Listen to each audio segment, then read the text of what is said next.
The Zodiac Killer mailed pieces of a victim's bloody shirt to newspapers, also sent letters, and police still couldn't identify him.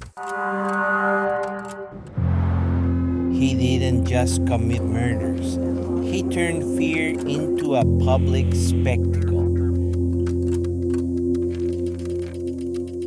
He wrote cryptic letters, created ciphers no one could fully solve, mocked investigators, and over 50 years later, nobody knows who he really was.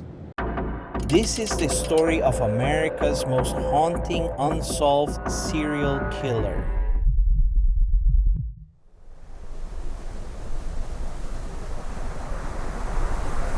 At first, police believed it was just another tragic murder.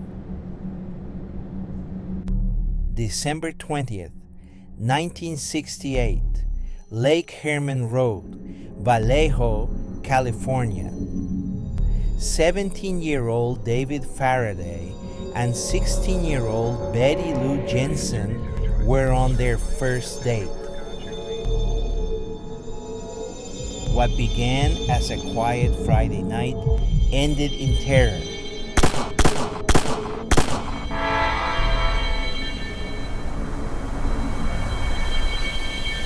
When police arrived, the killer was gone. At the time, investigators had no idea. This was only the beginning.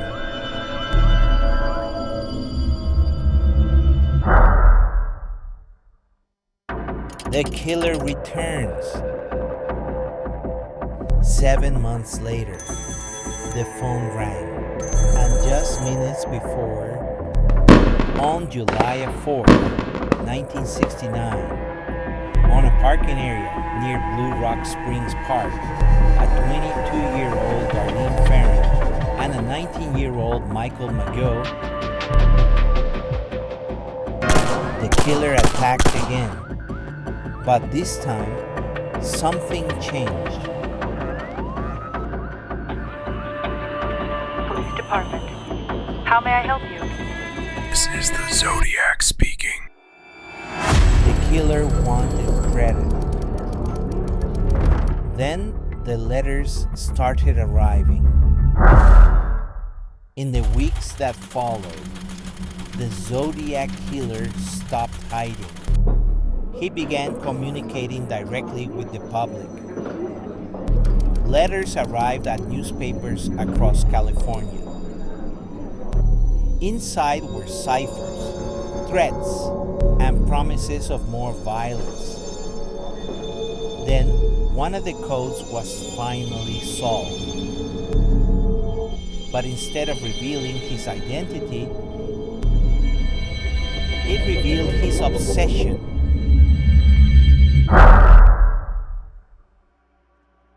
Lake Berryessa,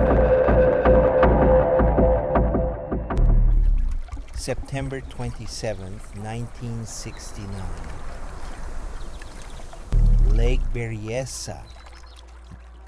Brian Hartnell and Cecilia Shepard were spending a quiet afternoon by the water. They had no idea someone was watching. At first, he appeared harmless. But as he approached, something felt wrong. The stranger wore a black executioner's hood, and on his chest, the Zodiac symbol. The man claimed he only wanted money and a vehicle. For a moment, it seemed they might survive, but that was never his plan. My God. Brian Hartnell was stabbed repeatedly. Cecilia Shepard suffered even worse injuries. After the attack, the killer walked to Brian Hartnell's car. He pulled out a marker. and left behind a message, dates, locations, and a familiar symbol.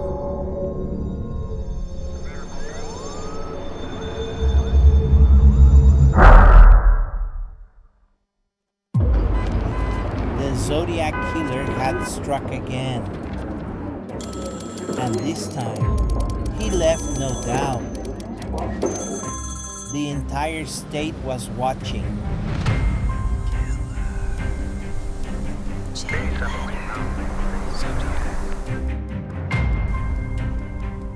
As the investigation expanded, one name kept resurfacing. By October 1969, fear had spread across Northern California. The Zodiac Killer had become a household name. Yet despite months of investigation, he remained invisible.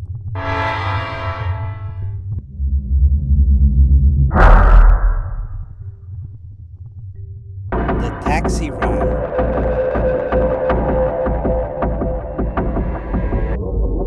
On October 11th, 1969,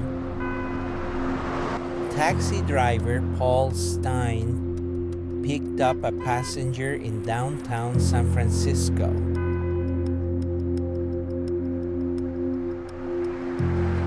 It appeared to be an ordinary fare, but the passenger was anything but ordinary. When the taxi reached Washington Street,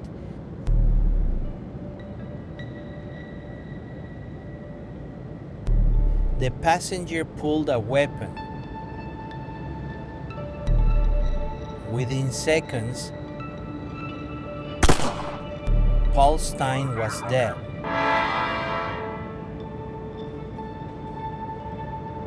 But this time, someone saw him. Teenagers watching from a nearby window witnessed the attack. And for the first time, police received a detailed description of the Zodiac Killer.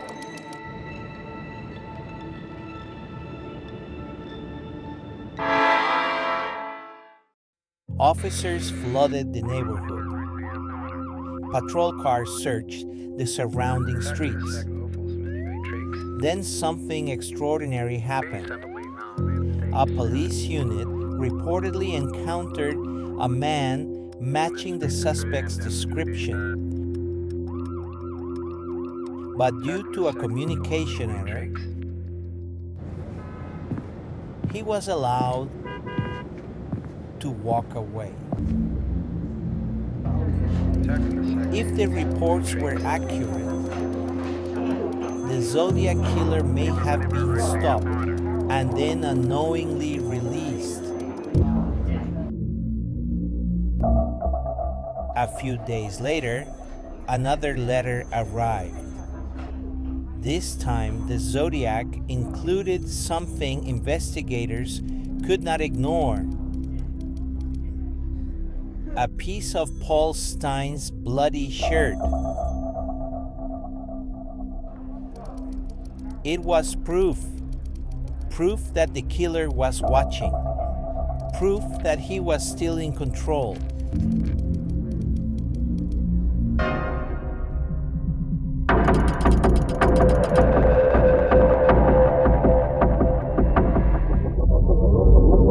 As the investigation expanded, one name kept resurfacing: Arthur Lee Allen, a former school teacher, a man whose behavior raised serious concerns among investigators.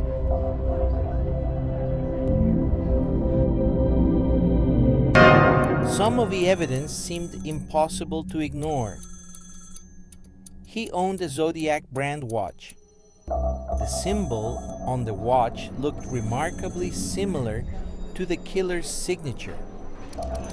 He had spoken about wanting to hunt people, and several witnesses believed he resembled the suspect descriptions. Police department. Police department.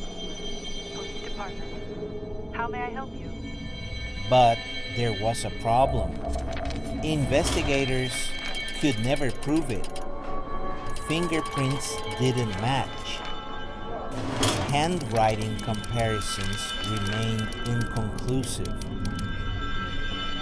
And despite years of scrutiny, the evidence never became a case. In 1992, Arthur Lee Allen died, and with him, perhaps the best lead investigators ever had.